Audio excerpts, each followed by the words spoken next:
కొంచెం వెడగొట్టే ఫ్రీగా కొంచెం టీవీ వస్తుంది.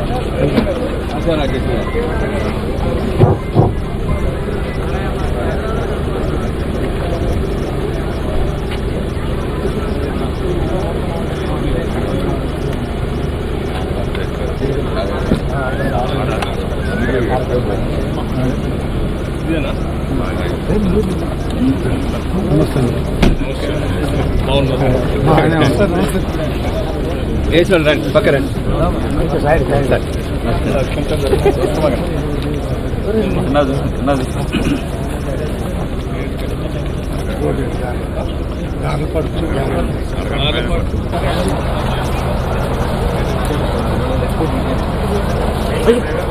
అన్నా సెల్ ఫోన్ ఫోన్ తీయాలి అన్నా ఫోన్ తీసుకోదా సార్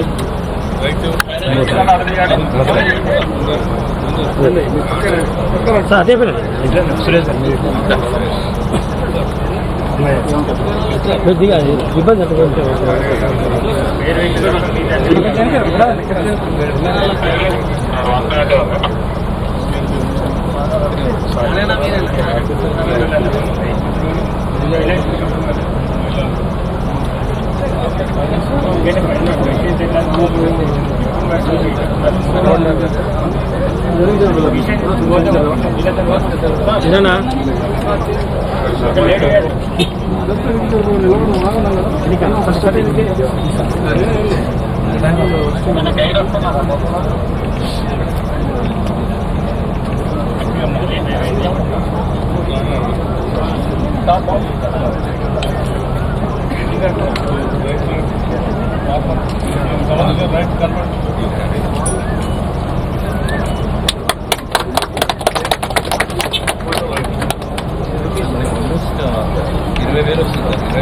అదే వస్తుంది.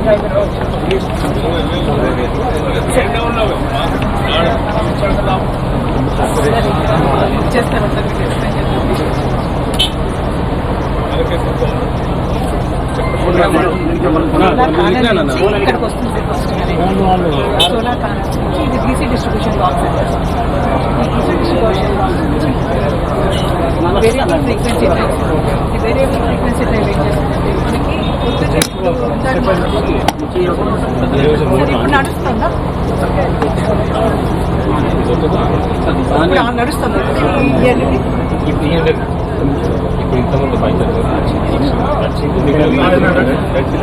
వెళ్ళండి నెట్ వెళ్ళండి నెట్ కూడా వెళ్ళండి బాగాలేదు అంతా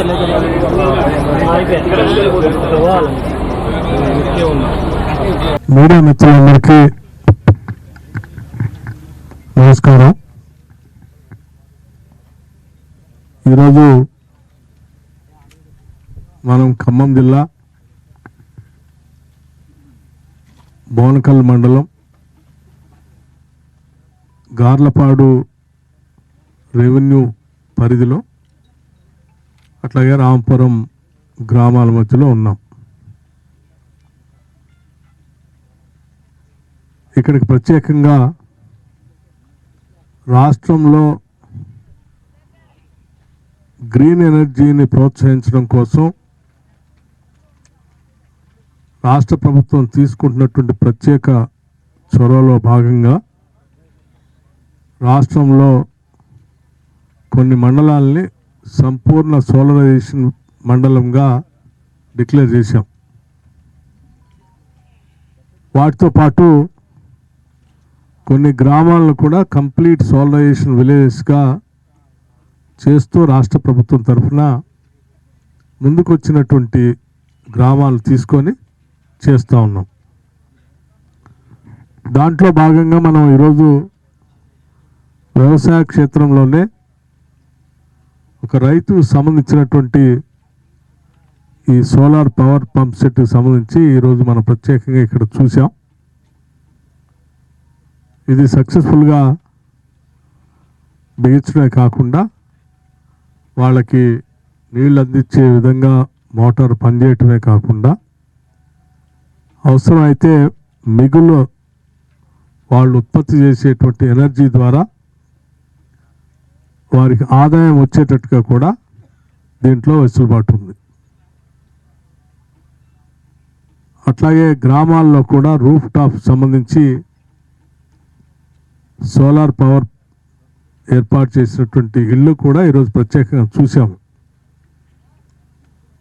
ఇనీషియల్గా బిగినింగ్లో ఇప్పుడు ఒక్కొక్క ఇంటికి వాళ్ళ వాడకం పోను 500 రూపాయలు నెలకు ఆదాయం వస్తున్నట్టుగా వాళ్ళు చెప్తా ఉన్నారు. పంటతో పాటు పవర్ పైన కూడా పవర్ ద్వారా కూడా ఆదాయం సమకూర్చుకునేటట్టుగా రైతులకి ఒక ప్రత్యేక వెసులుబాటు కల్పించాలనేటువంటి ఆలోచనతోనే ఈ కార్యక్రమాన్ని తీసుకొని ముందుకు పోతా ఉన్నాం. ఈ కంప్లీట్ మండలం మొత్తం కూడా సోలరైజేషన్ చేసే మండలాల్లో బోనకల్ మండలం కూడా ఉంది, అట్లాగే కొడంగల్ మండలం కూడా ఉంది. ఈ 2 మండలాలు పైలట్ మండలాలుగా తీసుకొని ముందుకు పోతా ఉన్నాం. ఈ ప్రక్రియ రూఫ్ టాప్ సంబంధించి మండలంలో 40 to 50% పూర్తి అయిపోయింది, మిగతాది స్పీడ్గా జరుగుతూ ఉంది. ఈ అగ్రికల్చర్ పంప్ సెట్స్ సంబంధించి ప్రక్రియ ఇప్పుడే మొదలైంది. ఇది కూడా ఒక 10 to 15% ఇప్పటికే పూర్తిగా వచ్చింది. ఇది స్పీడ్గా మొదలవుతా ఉంది. నేను రైతుని అడిగితే ఈ రూఫ్ టాప్ వల్ల కరెంటు గ్రీన్ ఎనర్జీతో వ్యవసాయానికి కరెంట్ రావటమే కాకుండా ఇది మాకు షెడ్లా కూడా ఉపయోగపడతా ఉంది. అంటే రైతులు మధ్యాహ్నం పూట ఒక రెస్ట్ తీసుకోవటానికి పనికొచ్చే ఒక గదిలాగా కింద కొంత క్లీన్ చేసుకొని సిమెంటింగ్ చేసుకొని పక్కన కొద్ది గోడలు కట్టుకుంటే దీంట్లో పొలాలకు సంబంధించినటువంటి సామాన్ పెట్టుకోవటానికి, వాళ్ళు రెస్ట్ తీసుకోవటానికి, లేకపోతే మధ్యాహ్నం భోజనం చేయటానికి, ఇతరత్ర రైతు కుటుంబానికి ఉపయోగపడేట్టుగా దీన్ని వాడుకోవటానికి కూడా ఉపయోగపడుతుందని చెప్తా ఉన్నారు. దానికి కావాల్సిన విధంగానే దీన్ని డిజైన్ చేయటం కూడా జరిగింది. సో రైతు ప్రత్యేకంగా పొలంలో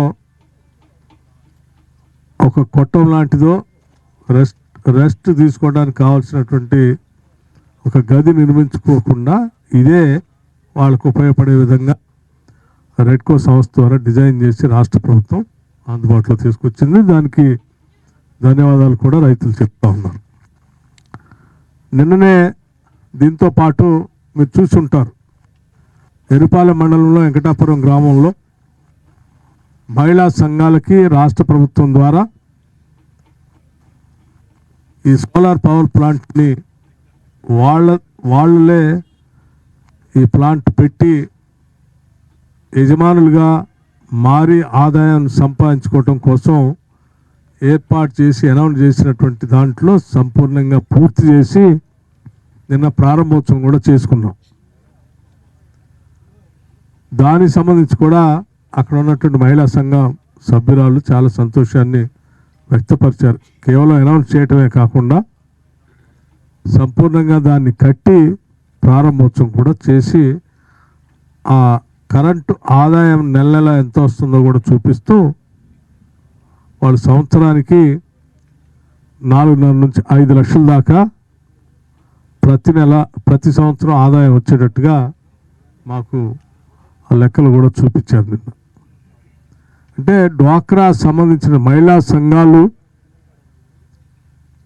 జిల్లాకు 2 మెగావాట్ల లెక్క రాష్ట్ర వ్యాప్తంగా చేయాలనేటువంటి ఆలోచనతో రాష్ట్ర ప్రభుత్వం ఈ కార్యక్రమాన్ని అనౌన్స్ చేసి ముందుకు పోతా ఉంది. దాంట్లో భాగంగా సక్సెస్ఫుల్గా నిన్న దాని ప్రారంభోత్సవం కూడా చేశాం. సో రాష్ట్ర వ్యాప్తంగా ఉన్న రైతాంగ సోదరులకి అట్లాగే గృహ వినియోగదారులకి, కరెంటు గృహ వినియోగదారులకి ఈ సక్సెస్ స్టోరీస్ కూడా చూసి మీరు కూడా ఇన్స్పైర్ అయ్యి కేవలం ఈ పంట ద్వారా కాదు పవర్ ద్వారా కూడా ఆదాయం వచ్చేటట్టుగా రాష్ట్ర ప్రభుత్వం మీకు సహకరిస్తూ ఉంది. ఒక స్కీమ్ తీసుకొచ్చింది. దీన్ని అందిపుచ్చుకోవాల్సిందిగా నేను ఈ సందర్భంగా రైతులందరికీ కూడా విజ్ఞప్తి చేస్తూ ఉన్నాను. ముందుకొచ్చే రైతులకు తప్పనిసరిగా రాష్ట్ర ప్రభుత్వం ఈ సోలార్ పవర్ ప్లాంట్ని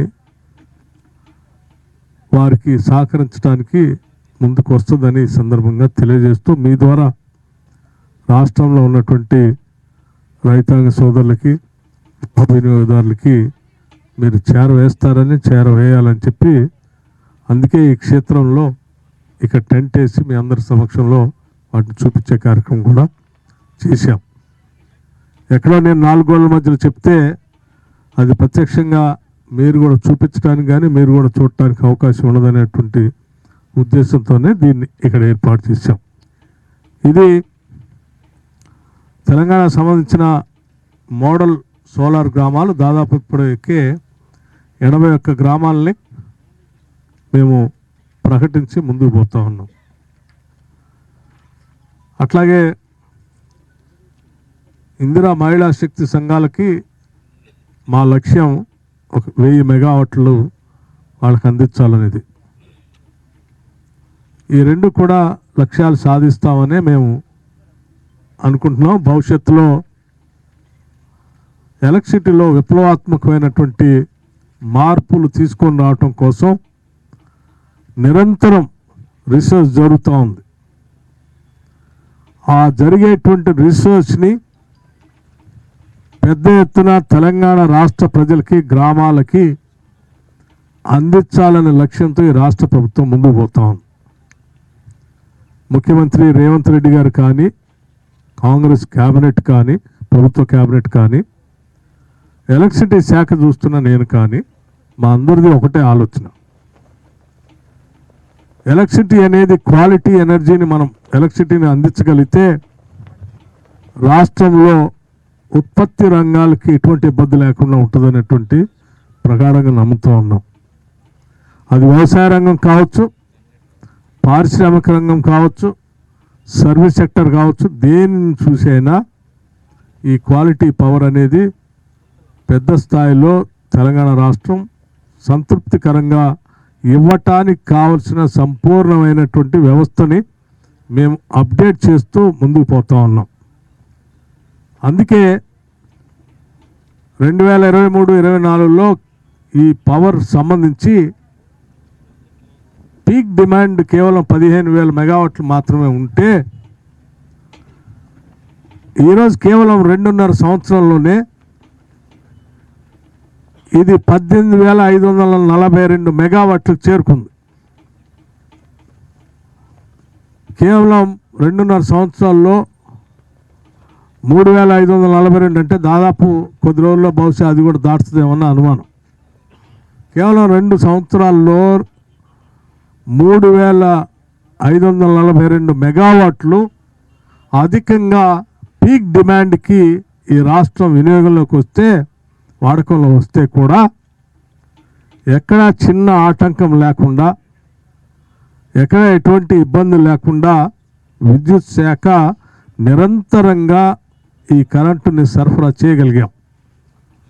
దీనికి కారణం ముందుగానే ప్రణాళికాబద్ధంగా విద్యుత్ శాఖ ట్రాన్స్మిషన్లో కానీ, ట్రాన్స్ఫార్మర్స్ ఏర్పాటు చేసుకోవడంలో కానీ, విద్యుత్ అంచనాలను లెక్కగట్టి దానికి అనుగుణంగా ప్రొడక్షన్ పెంచుకోవడంలో కానీ, వీటన్నిటిని ముందు చూపుతో ఏర్పాటు చేసుకోవటం వల్లే గ్రిడ్ ఎక్కడా కొలాప్స్ కాకుండా, డిమాండ్ పెరిగితే కూడా ఇబ్బంది లేకుండా ఈరోజు మనం సప్లై చేయగలిగాం.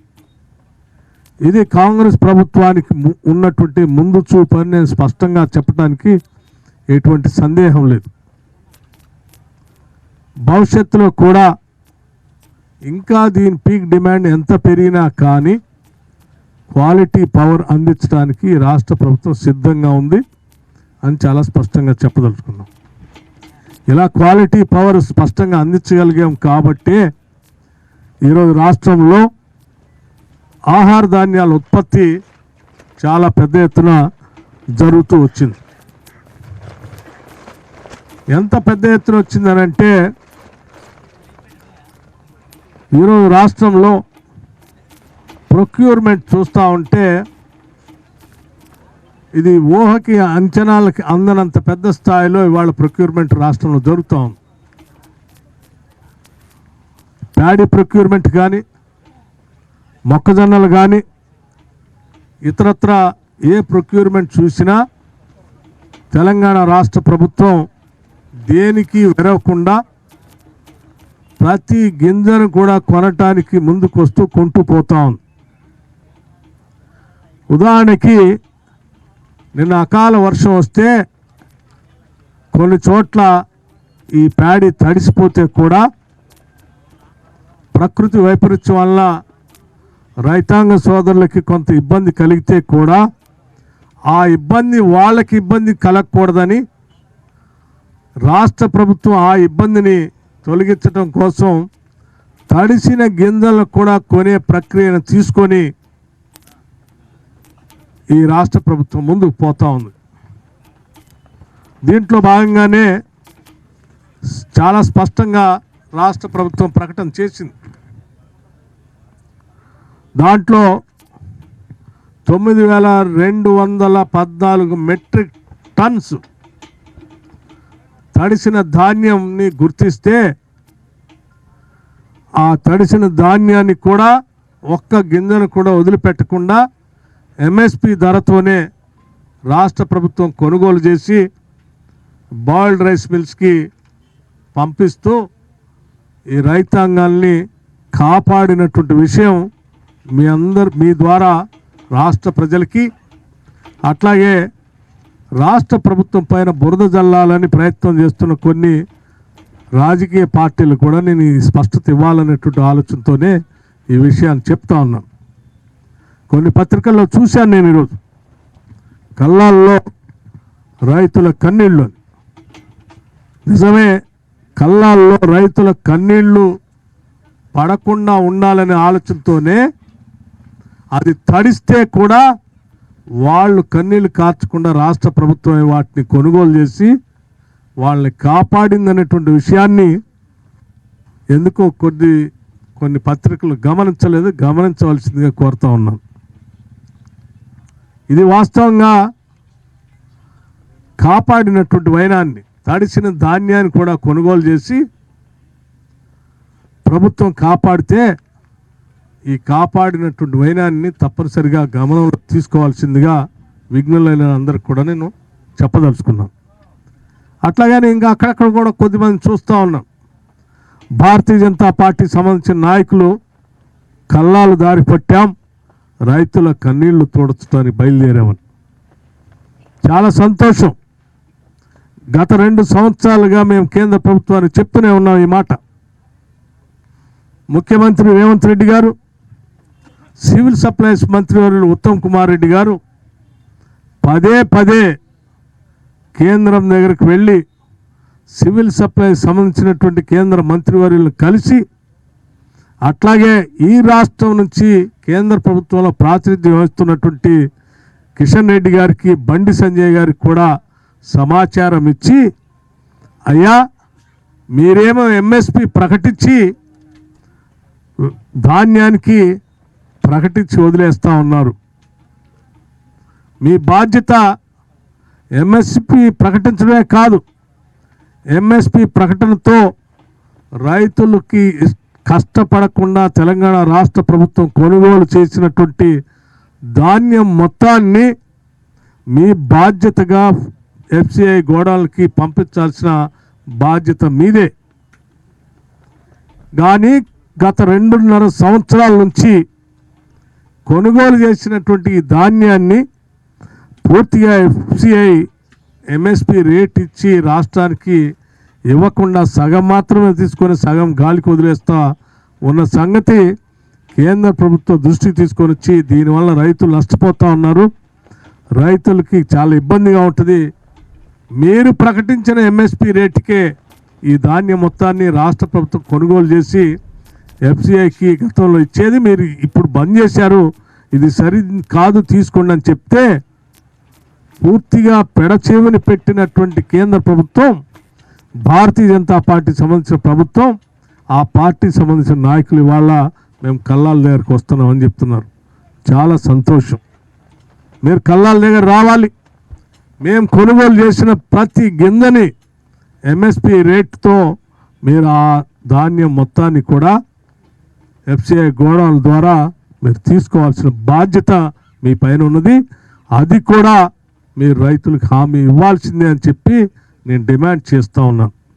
అంతేకాదు రాష్ట్ర వ్యాప్తంగా ఏ కల్లాలలోకి వచ్చినా అక్కడ ఉన్నటువంటి రైతులకు కూడా నేను విజ్ఞప్తి చేస్తూ ఉన్నాను. రాష్ట్ర ప్రభుత్వం కొనుగోలు చేసి ఇచ్చే ధాన్యాన్ని మరి కేంద్రంలో భారతీయ జనతా పార్టీ ప్రభుత్వం అధికారంలో ఉంది, ఎందుకు తీసుకోవట్లేదో మీరు రైతులు ఆ వచ్చే నాయకులను కూడా ఆ కల్లాల్లోనే నిలదీసి ఒప్పించే కార్యక్రమాన్ని కూడా చేయవలసిందిగా మీ తరఫున ఈ ప్రభుత్వం నిలబడుతుందని కూడా ఈ సందర్భంగా నేను విజ్ఞప్తి చేస్తూ ఉన్నాను. కేవలం ధాన్యం ఒకటే కాదు, చివరికి మొక్కజొన్నకు సంబంధించి కూడా మీరు ఎంఎస్పి ప్రకటించారు.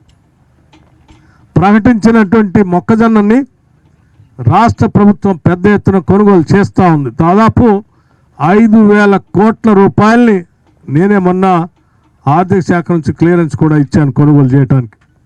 5,000 కోట్ల రూపాయలని మొక్కజొన్న కొనుగోలు చేయటం కోసం రాష్ట్ర ప్రభుత్వం క్లియరెన్స్ ఇచ్చి కొనుగోలు చేస్తూ ఉంటే మరి ఎంఎస్పి ప్రకటించిన కేంద్ర ప్రభుత్వం ఈ మొక్కజొన్నని ఎందుకు తీసుకోవట్లేదని కూడా నేను ఈ సందర్భంగా సూటిగా భారతీయ జనతా పార్టీని ఆ ప్రభుత్వాన్ని కేంద్ర ప్రభుత్వాన్ని అడుగుతా ఉన్నాను. ఇది మీ బాధ్యత కదా. ఎంఎస్పి ప్రకటించి గాలికి వదిలేస్తే మరి రైతులు పండించినటువంటి పంటని మీరు కేంద్ర ప్రభుత్వంగా రాష్ట్రం కొనుగోలు చేసిన దాన్ని మీరు తీసుకోవాల్సినటువంటి అవసరం బాధ్యత మీ పైన ఉంది కదా. ఇది కేంద్ర ప్రభుత్వం బాధ్యత కదా, ఎందుకు తీసుకోవట్లేదు అని నేను చాలా సూటిగా అడగదలుచుకున్నాను. మొక్కజొన్న సంబంధించి కేవలం తెలంగాణ రాష్ట్రంలో మాత్రమే రైతుల ఇబ్బందులు గమనించి ఈరోజు కాంగ్రెస్ ప్రభుత్వం ఇక్కడ ఉంది కాబట్టి కొనుగోలు చేస్తూ ఉంది. మిగతా రాష్ట్రాల్లో అన్ని చోట్ల భారతీయ జనతా పార్టీ చాలా రాష్ట్రాల్లో ఉంది, కేంద్రంలో ఉంది. మీరు ఎందుకు కొనుగోలు చేయట్లేదు? మీ బాధ్యత లేదా? కేవలం మాయ మాటలు చెప్పి మసిపూసి లేనిది ఉన్నట్టు ఉన్నది లేనట్టు భ్రమలు కల్పించి రైతులు మోసపుచ్చటమేనా మీకున్న ఏకైక అజెండా? నేను బండి సంజయ్ గారు మీ అడ్రస్ తెలుసు, మాకు కిషన్ రెడ్డి గారు మీ అడ్రస్ కూడా తెలుసు, కేంద్రంలో ఉన్నటువంటి సివిల్ సప్లై శాఖ వ్యవసాయ శాఖ అడ్రస్ కూడా తెలుసు. మా ముఖ్యమంత్రి గారు, మా సివిల్ సప్లైస్ మంత్రి గారు, మా వ్యవసాయ శాఖ మంత్రి గారు అనేక సార్లు మిమ్మల్ని ప్రత్యేకంగా కలిసి విజ్ఞప్తి చేశారే, ఎందుకు పెడచేవుని పెట్టి ఇవాళ కల్లాల్లోకి మేము బయలుదేరామని చెప్పి మొసలి కన్నీరు కారుస్తూ బయటకు వచ్చి మీరు మీ చేస్తున్నటువంటి తప్పిదాన్ని కప్పిపుచ్చుకోవటం కోసం ప్రయత్నం చేస్తూ ఉన్నారు. ఇవాళ మీరు బయటకు వచ్చి మాట్లాడుతున్నారు కాబట్టి వాస్తవాలని నేను మాట్లాడాల్సిన పరిస్థితి ఏర్పడింది. ఇవాళ రాష్ట్రంలో ఉదాహరణకి ఖరీఫ్లో 2025-26 గవర్నమెంట్ ఆఫ్ ఇండియా టార్గెట్ 60 లక్షల మెట్రిక్ టన్నులు ఇస్తే ఇప్పటికే 71,86,000 లక్షల మెట్రిక్ టన్నుల్ని 71.86 lakhs మెట్రిక్ టన్స్ని కొనుగోలు చేయటం జరిగింది. అట్లాగే 2025-26 రబీకి సంబంధించి గవర్నమెంట్ ఆఫ్ ఇండియా కేవలం 51.60 lakhs మెట్రిక్ టన్స్ ఈరోజు మీరు టార్గెట్ ఇస్తే ఇప్పటికే గవర్నమెంట్ ఆఫ్ ఇండియా ఇప్పటికే 57 lakhs మెట్రిక్ టన్స్ని ప్రొక్యూర్ చేయటమే కాకుండా ఇంకా 75 లక్షల మెట్రిక్ టన్స్ని ఈ ఎండ్ ఆఫ్ ద సీజన్ కల్లా రాష్ట్ర ప్రభుత్వం ప్రొక్యూర్ చేసే ప్రక్రియలో ఉంది. ఈ ప్రొక్యూర్ చేసేటువంటి మొత్తాన్ని ధాన్యాన్ని కేంద్ర ప్రభుత్వం ఎట్టి పరిస్థితుల్లో ఎఫ్సిఐ గోడౌన్స్ ద్వారా తీసుకోవాల్సిందే అని చెప్పి నేను రాష్ట్ర ప్రభుత్వం నుంచి డిమాండ్ చేస్తూ ఉన్నాను. డిమాండ్ చేయటమే కాదు, గతంలో రాష్ట్ర ముఖ్యమంత్రి గారు మా మంత్రివర్యులు ఏ రకంగా అయితే అధికారికంగా మిమ్మల్ని కలిసి రాతపూర్వకంగా ఇచ్చారో మళ్ళీ ఇస్తాం. మీరు రైతులకి చెప్పినటువంటి ఎంఎస్పి ప్రకారం పండించినటువంటి ప్రతి గింజని మేము కొంటున్నాం, కొన్నదాన్ని మీరు కొనుగోలు చేయాల్సిన బాధ్యత మీ పైన ఉన్నది, అది చేయాల్సిందే. అది మీరు చేయకుండా తప్పించుకునేటువంటి ప్రక్రియ చేయటానికి చేస్తే మీరు గతంలో చూశారు, ఉత్తర భారతదేశంలో పంజాబ్ రాష్ట్రంలో రైతాంగ సోదరులు ఏ రకంగా ఎర్రకోట వరకు ఉద్యమించారో రేపొద్దున మీరు కూడా అట్లా కల్లాలకు వస్తే తెలంగాణ రైతులు కూడా అలాగే ఉద్యమిస్తారు. లేకపోతే టీఆర్ఎస్ పార్టీ వారి హయాంలో కొనుగోలు చేసినటువంటి ధాన్యం, మనం కొనుగోలు చేసిన ధాన్యాన్ని లెక్క కడితే ఎంత వ్యత్యాసం ఉందో కూడా పూర్తిగా అర్థమవుతుంది. వారి సమయంలో కావలసినటువంటి ధాన్యాన్ని కొనుగోలు చేయకుండా సగానికి సగం వదిలేస్తే ఆ సగం మాత్రమే కొనుగోలు చేసి మిగతాయి రైతులు పెద్ద ఎత్తున నష్టపోయారు. అలా నష్టపోకుండా ఇవాళ కేవలం కాంగ్రెస్ ప్రభుత్వం అధికారంలోకి వచ్చిన తర్వాత చేయబట్టి ఒక్క రైతులకే దాదాపు 17,000 కోట్ల రూపాయలు అదనంగా నష్టపోకుండా కాంగ్రెస్ ప్రభుత్వం కాపాడగలిగింది. ఈ కాపాడినటువంటి ఈ వైనాన్ని, ఈ 1,000 కోట్లు రైతుల కోసం వెచ్చిస్తున్నటువంటి వైనాన్ని గమనించవలసిందిగా రాష్ట్రంలో ఉన్నటువంటి రైతాంగ సోదరులు కోరుతూనే, మీకు మేలు జరుగుతూ ఉంటే చూసి ఓరవలేనటువంటి ఈర్ష్య, అసూయ, లేకపోతే మా రాజ్యం ఏదో పోయింది అనేటువంటి ఒక రకమైనటువంటి ఈర్ష్యతో ఈరోజు బయటకు వచ్చి ప్రభుత్వం పైన బురద జల్లటం కోసం ప్రయత్నం చేస్తున్నారు తప్ప వాస్తవాలు చర్చించడానికి రాష్ట్ర ప్రభుత్వం సిద్ధంగా ఉంది.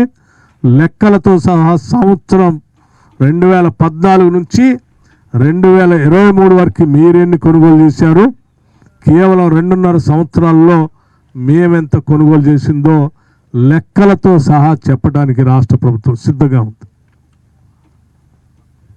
దీన్ని గమనించవలసిందిగా కోరుతూ, ముఖ్యంగా టీఆర్ఎస్ పార్టీ సంబంధించిన హరీష్ రావు గారు లాంటి నాయకులు గాలి పోగేసి గుడ్డగాల్చి మేదేసేటువంటి అలవాటు వీరికి. ఏది వాస్తవం ఉండదు, వార్తల్లో ఉండాలనే ఆకాంక్ష తప్ప. కేవలం వార్తల్లో ఉండాలి, మనకు ఒక పేపర్ ఉంది, మనం మాట్లాడాలి, వాళ్ళు కట్టుకథలు అల్లి ఒక పెద్ద స్టోరీ రాయాలి.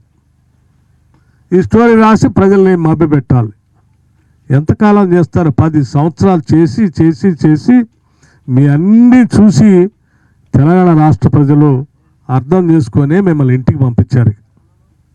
ఇంకా మీరు ఎన్ని కట్టుకథలు వడ్డించినా రాష్ట్ర ప్రజలు గమనించే పరిస్థితులు. దయచేసి వాస్తవాన్ని గమనించి, మీరు గతంలో 10 సంవత్సరాలు మంత్రిగా చేశారు. మంత్రిగా చేసిన ఆ గౌరవాన్ని, ఆ హుందాన్ని కాపాడుకుంటే మంచిది. కనీసం బాగా దిగజారిపోయి కేవలం వార్తల్లో ఉండటం కోసమే కట్టుకథలు అల్లి మాట్లాడటం కరెక్ట్ కాదని చెప్పి నేను చాలా స్పష్టంగా ఈ సందర్భంగా ఖండిస్తూ, రైతాంగ సోదరులకు ఎప్పుడు కూడా ఈ కాంగ్రెస్ ప్రభుత్వం అండగా ఉంటుందని, వ్యవసాయాన్ని పండగగా చేస్తామని, ఉచిత కరెంట్ అనేది ఇవ్వటం అనేది కాంగ్రెస్ పార్టీ సంబంధించిన ప్రభుత్వాన్ని పేటెంట్ రైట్ అని, ఆనాటి ఉమ్మడి రాష్ట్రంలో కాంగ్రెస్ ప్రభుత్వ ముఖ్యమంత్రిగా పనిచేసిన డాక్టర్ వైఎస్ రాజశేఖర రెడ్డి గారు మొదలుపెట్టినటువంటి ఆ సంబరాలని, పండగని, రైతాంగ సోదరులకు ఇచ్చేటువంటి వెసులుబాటుని ఈ ప్రభుత్వం కొనసాగిస్తూ ఉంది. భవిష్యత్తులో కూడా వ్యవసాయాన్ని ఒక పండగలాగా చేస్తూ మేము కేవలం ఎంఎస్పి ఇవ్వటమే కాదు, ఇవాళ బోనస్ కూడా ఇస్తూ ఉన్నాం. ఇవాళ బోనస్కి ఇవ్వటం వల్ల ప్యాడీ పండించిన రైతులు ఒక్కొక్క ఎకరానికి దాదాపు 20 నుంచి 25 వేల రూపాయలు అదనంగా లబ్ధి పొందారు. ఇవాళ మొక్కజొన్నలు కొనటం వల్ల ఎంఎస్పి రేట్కి కొనటం వల్ల నాకు నిన్న ఎరుపాలి మండలంలో ఓ రైతు వచ్చి లెక్క చెప్తా ఉన్నాడు. 20 నుంచి 25 వేలు మేము నష్టపోకుండా లాభం ఈరోజు పొందగలిగాం.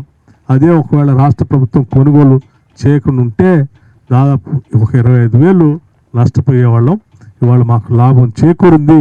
రాష్ట్ర ప్రభుత్వానికి మా అందరి తరఫున మీరు ధన్యవాదాలు తెలియజెప్పండి అని ఆ రైతు నాకు ప్రత్యేకంగా చెప్పినప్పుడు నిజంగా నేను చాలా సంతోషపడ్డాం. మా అందరి ఆశ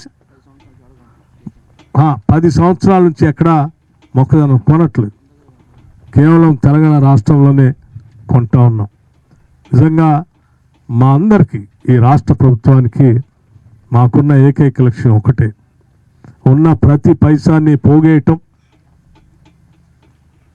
సాధ్యమైనంత వరకు వనరుల్ని పోగేయటం, అవన్నీ ఈ రాష్ట్ర ప్రజల అభివృద్ధి కోసం, రైతుల కోసం, నిరుద్యోగ యువతి యువకుల కోసం, ఈ రాష్ట్ర అభివృద్ధి కోసం ఖర్చు పెట్టడమే మా ముందున్న ఏకైక లక్ష్యం అని చెప్పి ఈ సందర్భంగా మీ అందరికీ మనవి చేస్తూ, ఈ సోలార్ ఎనర్జీలో విరివిగా రైతాంగ సోదరులు పెద్దగా పాల్గొనాలని చెప్పి నేను మనస్ఫూర్తిగా కోరుతూ ముగిస్తూ ఉన్నాను. నమస్కారం, ధన్యవాదాలు.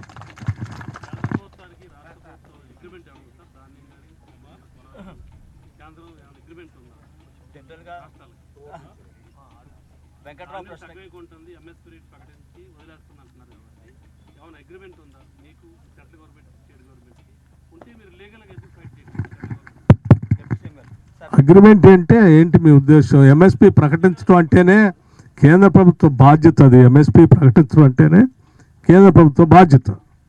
ఎంఎస్పి ఎందుకు ప్రకటిస్తాము?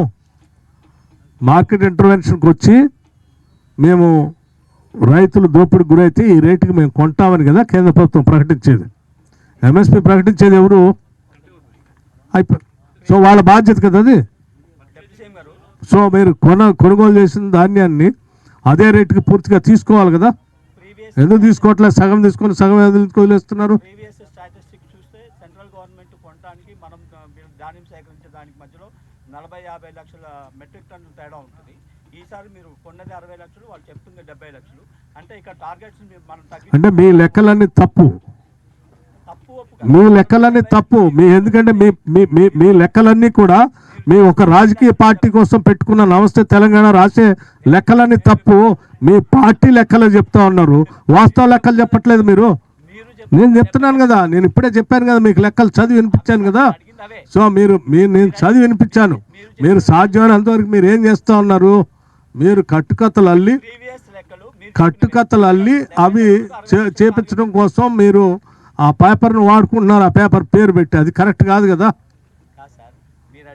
చెప్పిన దాంట్లోనే 70 లక్షలు మీరు కొన్నామని చెప్తున్నారు. వాళ్ళు టార్గెట్ మనం కొన్నది 60 లక్షలు అని మీరు చెప్పిన దాంట్లోనే. నా దగ్గర ఏం రికార్డ్ లేదు. నేనేం చెప్పాను? 70 లక్షలు సెంట్రల్ గవర్నమెంట్ మనకు టార్గెట్ ఇచ్చింది, మనం కొన్నది 60 లక్షలు. ప్రీవియస్ స్టాటిస్టిక్స్ ఎప్పుడు మీరు కొన్నది 60 లక్షలని టార్గెట్ అని చెప్పింది. నేనేం చెప్పిన మీరు విన్నట్లేదు సరిగా. నేను సరిగా వినలేదు. నువ్వు నీకు కావాల్సిన అడుగుతున్నావు, నేను చెప్పింది నువ్వు వినలేదు. ఓకే, దయచేసి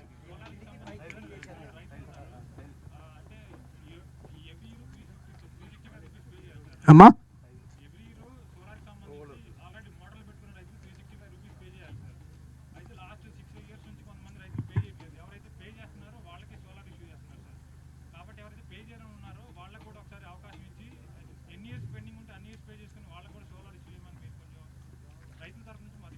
తప్పనిసరిగా మేము వీళ్ళు ఎగ్జామిన్ పరిశీలన చేస్తాం. మీరు విరివిగా ముందుకు వస్తే, సోలార్ పెట్టుకొని వాడుకోవటానికి ముందుకు వస్తే తప్పనిసరిగా మేము పరిశీలన చేస్తాం. సో అందుకే నేను ఓపెన్గా ఈరోజు ఇంతమంది ముందు మాట్లాడింది అందరికి అవగాహన వస్తుందని, మీడియా ద్వారా రాష్ట్రం మొత్తానికి కూడా తెలుస్తుందని ఇక్కడ పెట్టింది.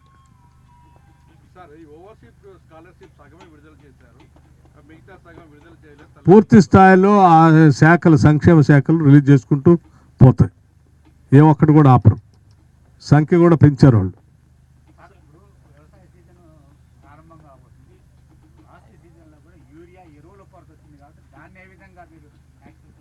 వ్యవసాయ శాఖ మంత్రి గారు పూర్తిగా దానిపైన ఒక ప్రణాళిక తయారు చేసుకొని ముందుకెళ్తా ఉన్నారు.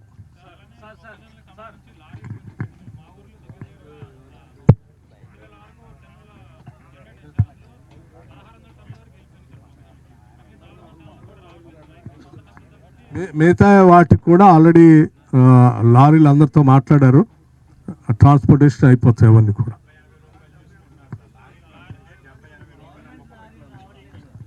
కలెక్టర్ గారు మీరు ఆన్సర్ చేస్తారు దీన్ని. సార్ ఇప్పటి వరకు మన జిల్లాలో సార్ దాదాపు ఇప్పటి వరకు మన జిల్లాలో దాదాపు 3 లక్షల వరకు మెట్రిక్ టన్ మనకి ధాన్యం వచ్చింది సార్. ఆల్మోస్ట్ 2,67,000 మనం ప్రొక్యూర్ చేశాము. ఇప్పుడు వీళ్ళు చెప్తున్నట్టు మనకు ఒక 20,000 మెట్రిక్ టన్ మాత్రమే బాకీ ఉంది సార్. మేజర్గా చింతకాని, ముదిగొండ, బోనకల్ మండలంలోనే ఉన్నాయి. మనకి స్పేసెస్ ఇష్యూ ఉండడం వల్ల మనకి కొంచెం మధ్యలో ఇబ్బంది అయింది సార్. ఇప్పుడు సాల్వ్ అయింది. నెక్స్ట్ ఒక 5 to 7 days మధ్యలో everything will be lifted sir. No issue sir. ఎవరు డబ్బు ఇవ్వాల్సిన అవసరం లేదండి. ఎవరైనా డబ్బు అడిగితే కూడా మీరు మాకు చెప్పండి. ఇప్పుడు మా దగ్గర మేము ఒక లిస్ట్ ప్రిపేర్ చేసుకుని ఉన్నాం. 8,000 మంది ఎవరైతే పెట్టారో వాళ్ళందరికీ రైతులకి సీరియల్ వారీగా మేము లిస్ట్ ప్రిపేర్ చేసి గవర్నమెంట్ నుంచి మేము లారీలు పంపించాం. ఆ లిస్ట్ ఇప్పుడు తగ్గి సార్ ఓన్లీ 2,300 ఫార్మర్స్ ఇప్పుడు బాకీ ఉన్నారు సార్. మనం ఫస్ట్ నుంచి ఎవరు ముందు వచ్చారు రైతు వాళ్ళకి సీరియల్ నెంబర్ ఇచ్చుకుంటూ వచ్చాము, వాళ్ళకి పెట్టాము. ఇట్లాంటిది ఏమైనా ఉంటే స్పెసిఫిక్గా if they give complaint will definitely act on it sir. Okay sir, noted.